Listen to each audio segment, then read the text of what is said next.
Greetings, YouTube. I am Jamila here to talk to you about Married at First Sight, Season 13, Episode 8. Before I even get into the recap, let me just address something that I said last week. I made a joke about Michaela not being with Zach long enough to cuss him out like that. Somebody got in my comments and they felt like I was condoning people speaking to one another like that. It created a thread that is now deleted. You guys, I have jokes and my sense of humor is pretty dark and pretty trashy sometimes. And sometimes my jokes don't come across in the way that I meant that. Does that mean that I think it is okay for people to speak to one another like that in any type of relationship? Absolutely not. The joke was stemmed from my own personal experience because have I cussed a man out like that? Absolutely, but we have been together for quite some time, and during that time he had me thinking that I was crazy about something that I was spot on about. So I probably used those exact words. You a MFing liar. But I was on my way out the door. Now I'm telling all my damn business. But no, I don't think it was okay for Michaela to speak to Zach in the way that she spoke to him. And while we're on the subject, let me just go ahead and talk about Michaela and Zach. Now, given the information that I had last week, which is what we saw on camera. First, it appeared like Zach just did not come home, right? So it kind of looked like Zach was like, hey, I'll be right back. And then he never came back to bed. And then he got up and left the next morning without saying anything to her. With that information, I definitely thought Michaela was justified in being upset. I thought her reaction was definitely an overreaction. So Zach explained it on Unfiltered, and that was probably the only Unfiltered I've watched ever, where he said he did text her. And he also left a comment on, I think it was Misha's video, where he explained it even more. Given that information, Michaela was definitely overreacting. And we saw the meeting with Pastor Cal. We thought that they had gotten past that, but then we learned that Michaela just texted Zach out the blue and was like, I'm canceling the brunch. And so Zach was confused because he's like, I thought that we resolved this, right? And then at the last minute, she decided to do the brunch. That is playing games. These are very passive-aggressive, childish games, Michaela. Use your words. If you didn't feel satisfied with the meeting with Pastor Cal, you should have talked to Zach. But to play these games with his emotions like that, I understand why Zach is in the place that he is in. And then the funny thing about this is when Michaela met with the girl, she was like, oh, Zach and I are fine. When she decided to do the brunch again at the last minute, she was pretending like everything was fine. But like Zach told her friends, he is confused with the way that Michaela is behaving. And her friends like excused her behavior. They were like, you just got to get to know her a little better. And I'm like, no, like we need to address this. I love that after the brunch, Zach was completely honest with her. He was like, I don't know how to feel about this. You make these really rash decisions. You left the house and then you canceled the brunch. Like this is a lot, right? I got where Zach was coming from with that. I truly did. In this moment right here on episode 8, I'm going to say Zach is completely done. In giving his social media comments, I think he's going to be done for good, but we shall see what happens. If you know me well, you know I'm always going to root for the black woman, right? But Michaela, that was not a good look. I think people have enabled you, the Hurricane Michaela, for way too long, and you really need to learn how to handle conflict in a better way, all right? Therapy. I got a therapist, girl. It's all good. And while I am backpedaling and pee-popping, I'm trying to watch my profanity, you guys. If you watch James Caldwell or Funky Dineva, you know what I'm saying when I say that. But anyway, while I am backpedaling on things that I said last week, let's talk about Mila again. This same person who read me in my comment section, they talked about how I said all this, how I attacked Mila's appearance and I don't show my face. I'm showing my face today so you can attack my appearance. All right? You guys, I'm not a mean person and I don't come for people's appearances, particularly women, but I was just saying that Mila's pretentiousness does not match what I see. And I feel like when she's pretentious, she tends to look down on other people. And I do not like that. It's kind of a bullyish thing.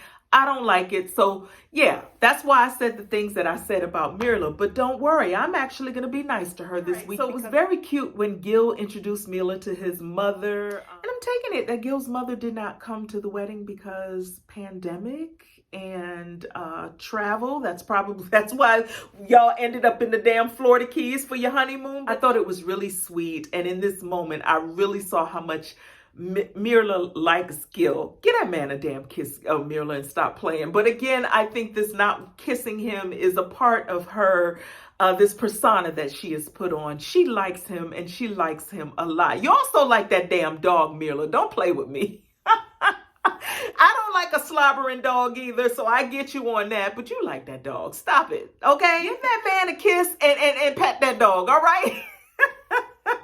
But in terms of this whole financial thing, this is where I'm defending Mila. Gil was kind of like chastising her a little bit for not knowing how much she spends on groceries and asking how much she spends on lashes and shopping and things like that. But then when they compared bank accounts, savings accounts, Gil's savings were not saving what they were supposed to save. Mila's are on point. Much as I do not like Mila's pretentiousness, I am completely with her on this. Mila comes from a certain background that she does not want to see any parts of ever again. So she has created a certain lifestyle for herself. And I get it. When it comes to marriage, there has to be some type of compromise. However, if I've worked hard to create a certain lifestyle for me, if I've, want to live in a certain type of place that makes me feel safe and comfortable, I should not have to downsize that because you have come into my life and your savings ain't saving what it's supposed to save. That's all I'm saying. For me, the compromise may be, okay, I'll keep my car for 5 years instead of 3 years so that we can save a little faster, something like that. Mila has the nicer place. Let's move into Mila's place. Let's find something together that accommodates both of us. Gil, you might have to pay a little bit more than what you expect to pay. But no, Mila should not completely downsize herself for anyone. I am with her on that. All right, moving right along. Brett and Ryan. First of all, Brett, you were gorgeous this week. You know what? It's like Brett's red changes from, you could tell she dyes her hair often, and that particular shade of red that was going on this week, and the straightened hair and the part down the middle, beautiful, ma'am, beautiful. Anyway, I like Brett and Ryan together. They, like I said last week, they seem to be progressing very naturally. When they met with the friends for brunch, shout out to you, Ryan, for the boudin and the whole New Orleans themed brunch. I see you. But even that just seemed to, the conversation seems to be just really genuine, and like it seems like these are the type of conversations that you would have off of TV. It's like, I want to be around my friends all the time, so I want him to be around my friends all the time. Ryan was like, I don't want to be around them all the time.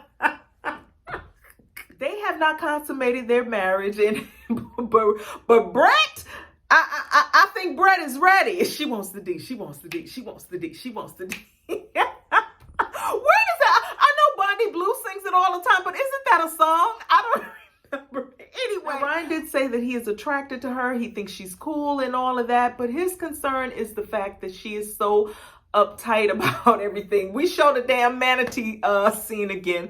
We talk about the airplane. Rachel and Jose, they decide to buy something together so when the families come over, they can see them build a home together. So they buy a plant, a lettuce plant at that. So I watched Jasmine W's video. I think this was on last week's episode, and she made a great point. Do you guys watch Jasmine W? Hey, y'all. Welcome back to my channel. I said, hey, y'all. Welcome back to my channel. Y'all need to watch her on Instagram too. She is hilarious. While you at it, you might as well follow me on Instagram too. It's the same name, Jamila TV. Anyway, Jasmine W made an excellent point. She says, a lot of men want to be providers. And when I think of my dad, my brothers, my uncles, they are very much like that. They are providers. They are going to take care of their family, and they're going to do anything in their power to do so. I think that's where Jose is coming from. By any means necessary, I need to provide for this family, and this family needs to have the best. So I'm going to save. I'm going to make sure that we are not struggling. I'm going to make sure that my kids have the best of everything. I think that's where Jose is coming from. I don't know what Jose's bank account looks like, but from what we heard, your bank account is pretty decent. And I get you don't want to be frivolous and all of that, but just back off a little bit. Take that girl on a vacation. Rachel, on the other end, sis, as much as I like to vacation and I want to advocate for you, you can't be going on vacations every 2 months. She can't do that, right? Or you might have to pick up another stream of income. I got a couple, sis. Talk to me. I'll help you out. Jose's family were together. It just seemed to flow really well, except Rachel's friend. You guys, I already told y'all I'm not feeling this girl. It's something in my spirit that tells me that Rachel's friend ain't friending like she's supposed to friend. Now, I could be wrong about that, but that's what my gut is telling me.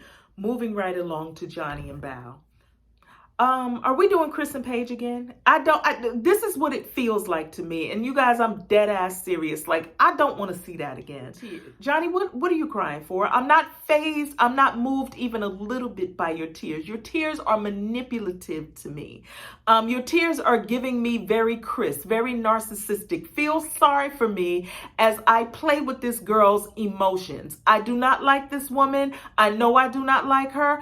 And I'm going to play with her emotions back and forth throughout the whole fucking season, and I want you to feel sorry for me because I'm conflicted.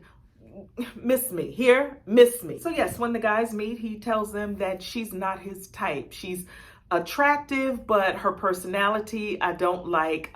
He doesn't like her, you guys. I said this on the Married at First Sight Facebook group last week. There are people that will come into your life. They will befriend you. They will want all the access to you and all of your business. They will be in a relationship with you. They will marry you. They will procreate with you. They will watch everything that you do on all of your social media channels. Hey. And they cannot stand you, right? They will lay in the bed next to you sometimes and they cannot stand you. I think this is what we're dealing with Johnny and Bao. I don't lay in the bed next to Bao and told him how he was feeling. He's conflicted. He doesn't think that he's ready for marriage and all of the things. It was very reminiscent of Chris. I think that he likes women that he has to chase. I think Johnny is seeking perfection because he thinks that he is perfect. Illusions of grandeur. The thing that hurts me the most is watching Bao be so kind and vulnerable and understanding, and he's going to shit all over that. It brings me back to that marriage boot camp episode with Joe Budden. That lady he was with who allowed him to go back to his ex to explore his feelings, and she was like, I wanted you to know that I loved you and I respected you and I wanted to be there for you. And Joe Budden said, but you showed me that you don't respect yourself. And I'm not saying that Bao doesn't respect herself, but I hope that she does not want this so bad that she allows herself to be abused. I don't want to see it. So when they met with the friends, that seemed to go very well. The friend gave Johnny a sex book talking about how to please her, and it had a picture of a papaya on the front. And Johnny said that he does not eat papaya. I'm not even going to go there today. But at the end of the night, Johnny said them preparing and entertaining guests together made him feel much better. And even that in itself made me think that Johnny is more in love with the idea and the optics of marriage. Bao looks good on his arm. She looks good on paper. She looks good in front of his friends, but he does not really like her. It's problematic as hell. I had so much hope for Johnny and Bao. Now, I don't even want to see them film together if it's going to be this. Anyway, you guys, that's all I got for this episode. Thank you for watching. Like, comment, and subscribe, and I will see you in the next video. Peace.